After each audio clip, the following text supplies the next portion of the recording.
মই শ্ৰী অতুল বৰাই ঈশ্বৰৰ শপত লওঁ যে বিধিৰ দ্বাৰা স্থাপিত ভাৰতৰ সংবিধানৰ প্ৰতি মই প্ৰকৃত বিশ্বাস আৰু আনুগত্য পোষণ কৰিম।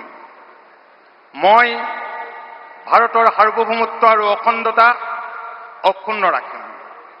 মই অসমৰ এগৰাকী মন্ত্ৰী হিচাপে মোৰ কৰ্তব্য বিশ্বস্ততাৰে আৰু শুদ্ধ অন্তঃকৰণেৰে সম্পাদন কৰিম আৰু মই ভয় বা পক্ষপাত, অনুৰাগ বা বিদ্বেষ নোহোৱাকৈ সংবিধান আৰু আইন অনুসৰি সকলো শ্ৰেণীৰ লোকৰ প্ৰতি ন্যায় আচৰণ কৰিম।